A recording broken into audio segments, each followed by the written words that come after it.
Bismillahirrahmanirrahim. Assalamualaikum warahmatullahi wabarakatuh. Di sini saya Naila akan menjelaskan kitab Mabadi Awaliyah. Nah, usul fiqh diibaratkan sebagai pabrik, sedangkan fikih diibaratkan sebagai produknya. Nah, pada dasarnya pabrik itu membutuhkan bahan baku produknya, si fikih ini tadi. Jadi si bahan baku ini dimasukkan ke pabrik. Jadi si fikih dimasukkan ke usul fiqh, diolah menjadi seperti sunnah, mubah, habis itu mujmal dan lain sebagainya. Nah, di sini Naila akan melanjutkan pembahasan sifat am dan taksis. Sifat am itu tetap dalam sifat keumumannya dan berlaku sampai kapan saja kecuali ada pentaksisan atau pengkhususan di dalamnya. Contohnya, seluruh santri berkumpul di musola, maka tanpa terkecuali bagi seluruh santri harus berkumpul di musola. Nah, perintah yang bersifat umum dan tidak terdapat padanya hal-hal yang dikhususkan, maka sifat keumumannya tetap sampai kapan saja. Lalu, taksis. Taksis itu ada bisa tersambung, bisa juga terpisah. Taksis itu dibagi menjadi dua. Yang pertama taksis mutasil dan yang kedua taksis munfasil. Nah, yang mutasil ini contohnya di Quran surat Al-Asr yang bunyinya wal asr innal insana lafi khusri illal ladzina amanu wa amilus solihati wa tawassaw bil haqqi wa tawassaw bis sabr. Yang artinya demi masa sungguh manusia berada dalam kerugiannya kecuali. Nah, di sini ada taksisnya, ada pengecualiannya, yaitu kecuali orang-orang yang beriman dan mengerjakan kebijakan serta saling menasehati untuk kebenaran dan saling menasehati untuk kesabaran. Nah, terus yang kedua, taksis munfasil. Contohnya kitab bil kitab, ayat Al-Qur'an yang ditaksis dengan ayat Al-Qur'an lainnya. Nah, sekarang Naila akan membahas 10 kaidah-kaidah fikih. Yang pertama, al-umuru bimaqasidiha. Segala sesuatu tergantung niat dari pelaku. Contohnya, kita memeras anggur. Niat kita untuk membuat jus anggur itu maka dibolehkan, itu halal hukumnya. Sedangkan kita memeras anggur, habis itu didiamkan selama 2 minggu, 3 minggu, entar berubah menjadi arak, itu hukumnya haram. Terus habis itu kita tunggu lagi misalnya 10 tahun. Nah, perasan itu berubah menjadi cuka, itu hukumnya halal lagi. Jadi apapun itu tergantung niat kita. Terus kaidah yang kedua yaitu mayustaro tufihi ta'inu fakhoto'a fihi mubetilah, yaitu segala amalan ibadah yang di dalamnya ada ta'in atau penentuan, maka salah dalam penentuan itu batal. Misalnya sholat zuhur tapi niatnya sholat asar, jadi itu batal. Karena apa? Karena niat sholat zuhur itu sudah ditentukan gitu. Yang ketiga, mayustaratu ta'rudu lahu jumalatan wala yustaratu ta'yinuhu taksilan idza ayanahu wa ahta'a dharra. Jadi jika sesuatu yang hal itu disyaratkan niat tapi disyaratkan ta'in secara tidak terperinci, apabila dia mentain dan salah maka itu batal. Misalnya kita niat sholat, yang dicari itu sholat apanya, bukan berapa jumlah rakaatnya. Misalnya kita sholat zuhur tapi baca niatnya dengan jumlah rakaat yang salah. Misalnya aku sholat zuhur tapi niat sholat rakaatnya 5, nah itu maka batal. Padahal kan sholat zuhur niatnya 4 rakaat. Nah, kaidah yang keempat, mala yustaratu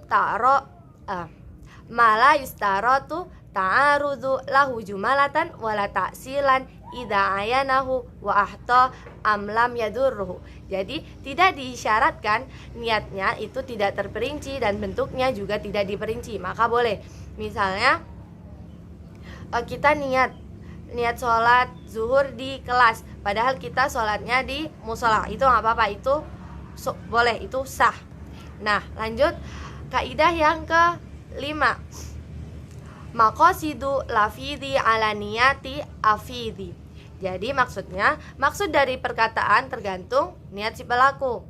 Misalnya ada sepasang suami istri yang nama istrinya ini tolik, yang berarti orang yang terceraikan. Apabila suaminya memanggil atas niatnya benar-benar memanggil, maka itu tidak ada kata cerai. Namun apabila memang ia sengaja memanggilnya atas dasar ia mentalak, maka terjadilah di situ perceraian. Nah, yang keenam, kaidah yang keenam yaitu al-yakinu la yuzallu bisyakki. Jadi sesuatu yang yakin tidak bisa dihilangkan dengan syak karena kedudukannya yang lebih tinggi. Yakin bisa dihilangkan dengan yakin yang lainnya.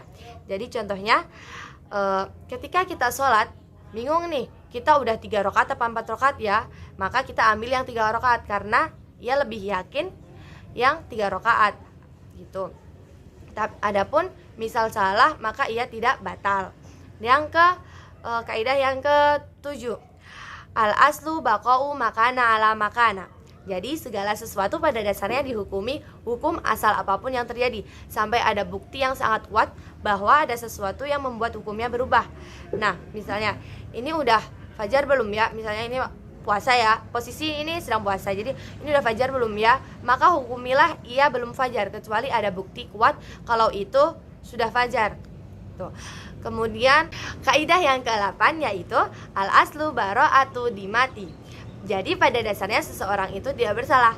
Contohnya, apabila ada seseorang menuduh orang yang berbuat jahat, jadi kewajiban si penuduh ialah membuktikan bahwa si dituduh bersalah, sementara si yang dituduh ini hanya ada kewajiban bersumpah. Nah, begitu. Terus, kaidah yang ke-9 yaitu al-aslu alamu.